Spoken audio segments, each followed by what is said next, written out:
More photographs were taken in the last year than in all of history. Most of them taken with a cell phone. Hello everybody, welcome back. Carmine from New York with another video teaching photography to everyone that wants to learn, just like I continue to learn more and more about our art, photography, our photographic art, and I've been doing this for 50 years. All right, everybody, what is in store today? The book has arrived. David Hume Kennerly on the iPhone. David Hume Kennerly, Pulitzer Prize winning photographer. He won a Pulitzer Prize for his photography before he was 30.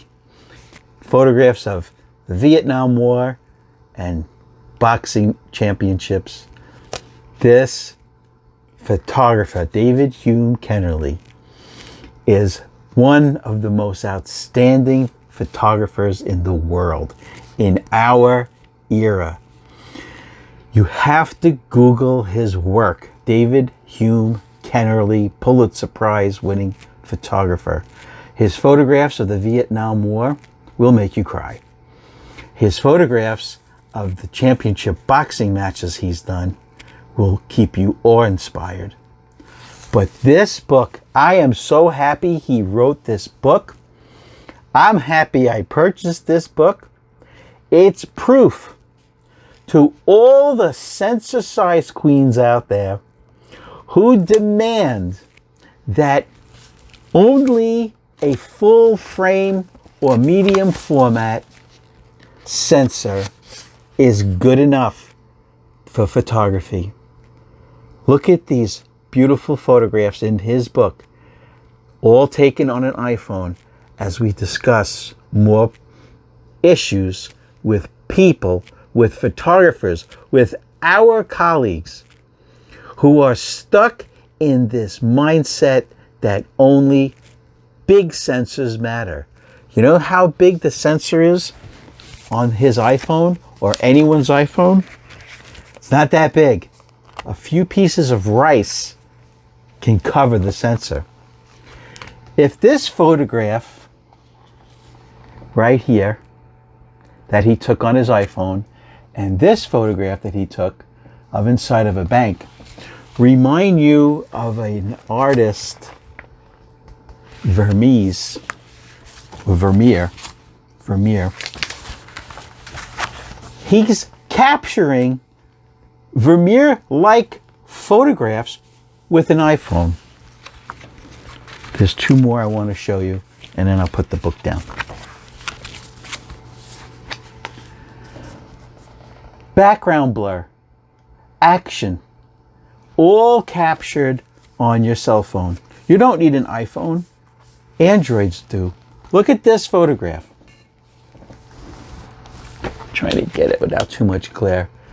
Isn't that an incredible photograph? I think that's about it. Okay? If you get his book, I'm not going to give away too much more because his book is copyrighted, but I use it as a teaching aid for this photography course. David Hume Kennerly on the iPhone. He proves what I have been saying for the last 4 videos. Don't be a sensor queen.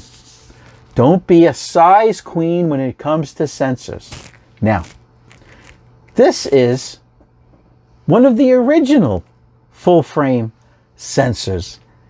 It's a Nikon film camera. This is the F5. There was a time when 35mm, you had no choice other than half frame, but to shoot full frame, that was the norm.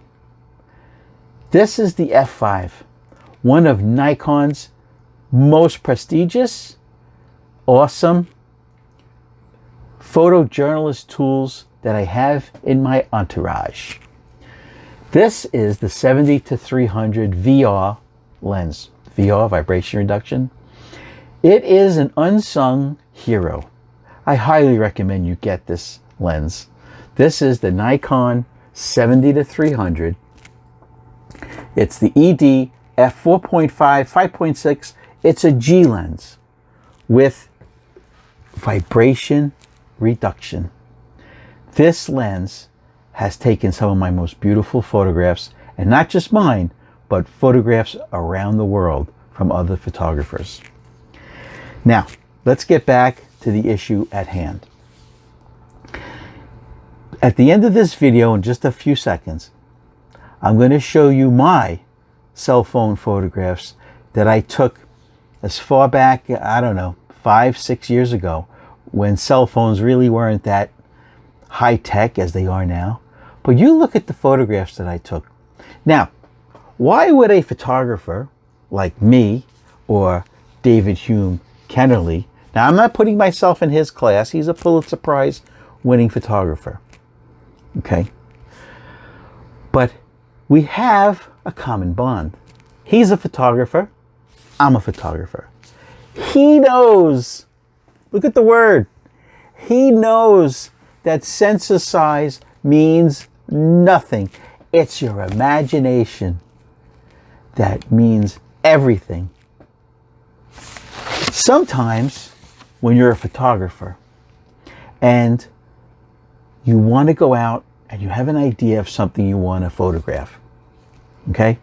Sometimes, yeah, you take the f5 film camera if you're in that kind of mood that it's, believe it or not, it's just plain old fun to shoot a film camera, all right? Especially the f5 with autofocus and an incredible light meter, okay?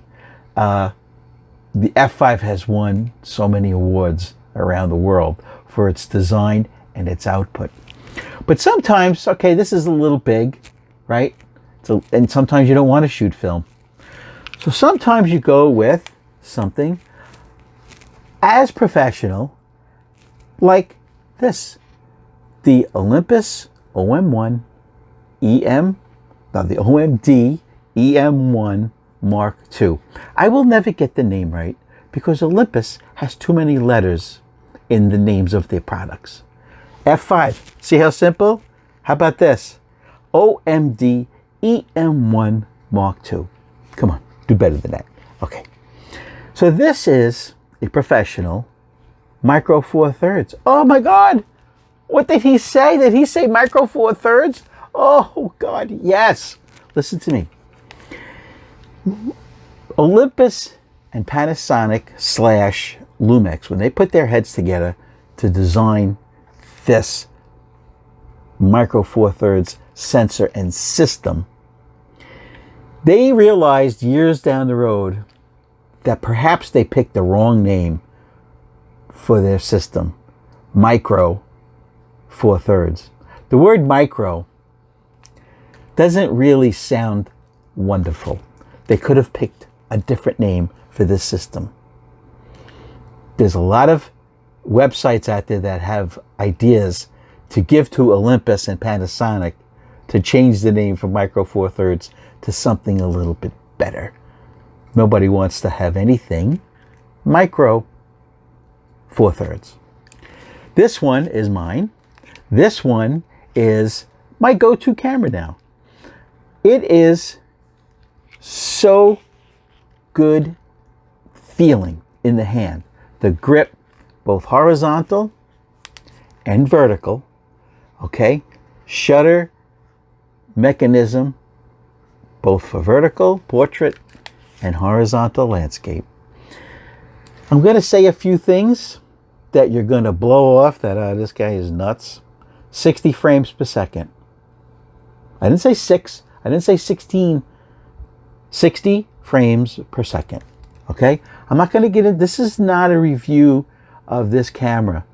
Look up the specs. 60 frames per second. On this camera today, one of my lenses is on here. This is the 7 Artisans. This is their 60 millimeter 1:1 macro lens. Okay? This is their new and approved macro lens for the M43 mount, for the micro 4/3 mount. That's another thing where they messed up. If you're looking for a lens, the search, you don't know whether to type out all the words micro 4/3 or M43 or micro 43 or M4/3. There's too many variables when it comes to looking up lenses or even bodies in the micro 4/3 system. Anyway. So back to sensor size. This is a film camera. Its sensor, full frame, 35mm. Sometimes you just want to shoot film. Sometimes you want to shoot digital and you need 60 frames per second. So you go with this beast. That would have been a good name. The Olympus Beast 4/3 system. Or sometimes you just want to go with the good old Nikon D3. Full frame professional camera. This lens on here, another unsung hero. This is the Nikon 24-85 3.5 4.5G ED lens. The VR on this lens can't be beat because this is a lens shade. Don't worry about that size. But because the lens isn't that big for an 85, the VR 99% of the time nails it. No vibration, no obvious camera shake. Okay, so sometimes you want to shoot film, sometimes you want to shoot micro 4/3 for its exceptional 60 frames per second, sometimes you want to shoot with the Nikon D3. But if you remember what I said in the beginning of this class, more photographs were taken in the last year than in all of history, most of them on a cell phone. And why? Because it's convenient. You almost always have it with you. They're easy to operate. Their focusing and exposure are pretty much automatic. But here's what David Hume Kennelly, a professional photographer, a photographer who's won a Pulitzer Prize for photography, this is what he says. Go take photographs. That's it. Go take photographs. Now, his professional cameras that he uses, right? You don't want to go to a photo shoot with your cell phone. He could, everybody could, but you don't want to show up with your iPhone. So his go-to professional camera is the Canon 5D Mark III. What an exceptional camera that is. Its color science in that camera is awe-inspiring. So the photographs that I showed you, I don't want to show you too many because they are copyrighted, and I'm using this only as a teaching aid. So forgive me, Mr. Kennelly.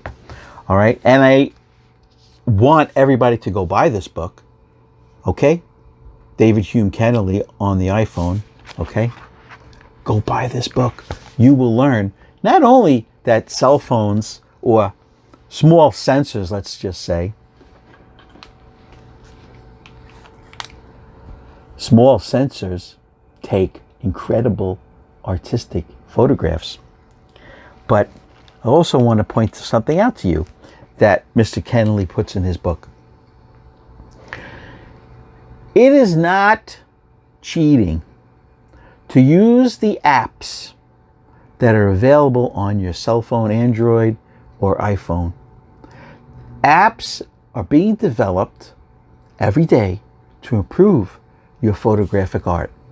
Now, I'm going to show you my cell phone photographs that I've taken over the years. And I've used some apps, some onboard apps to tweak the photographs and just send them out into my Instagram or my website, CarmineTaverna.com, right? Or to use right here on my YouTube channel. Some of the photographs you're about to see are macro photographs. And this is what I used on my cell phone. Do you recognize these? These are eye loops, like from a jeweler, right? You put them in your eye, right? These are plastic. They're very, very cheap. A whole set, right, of these, right? They're all plastic. You get a set of 5 or 6 for $6 or so on Amazon. All different powers, right? 10x, 20x, 5x. That means magnification. Well, here's what I want to show you. It's coming up right now. You take this. Let me see if I can get it to show you here. You take this loop, right, which is made to look like jewelry, and you put it in front of your lens on your cell phone, and you get close, and you could take macro photographs. Okay? Do you see my finger? Okay? That's a macro photograph of my finger. Okay? It's just holding it just like that. Okay? So, simple little things like this, which have multiple uses. You can actually use this. I use these to look at my sensor when I'm cleaning them, right? Or to look at anything that you need close-up of, right? These little hints that I'm giving you will change the way you look at photography gear and things that you think you need to take art photographs. Okay? Like I said, sometimes I don't use my cell phone. In fact, 98% of the time I don't use my cell phone to take photographs.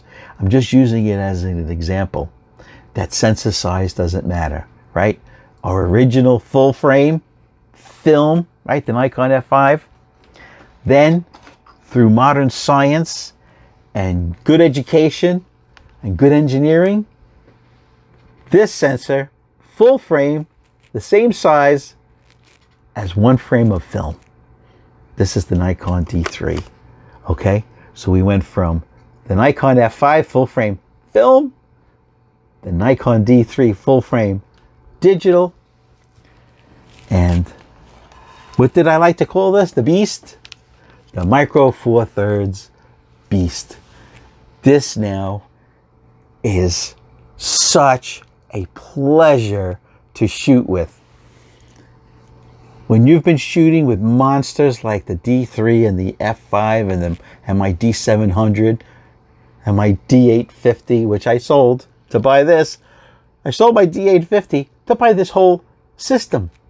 Lenses, body, grip, etc. Okay? So, let's look at the photographs taken by me over the years with my cell phone. Most of them, I believe, were taken with the Samsung S10e. It's also the phone that's videotaping this YouTube video right now. So guys, please, your takeaway from this course today should be sensor size. What? Sensor size doesn't matter. From medium format digital to full frame digital to APS-C to Beast 4/3, right? That's what we're going to call it now. Beast 4/3 to cell phone. Remember, cell phone sensors are about that big. All right, guys, let's look at my cell phone photography art photographs right now. Once again, thank you for subscribing. You made my day. I am beaming. This is what a beaming photographer looks like. Thank you for subscribing. Let's look at the photos right now taken with a teeny tiny sensor. Let's go.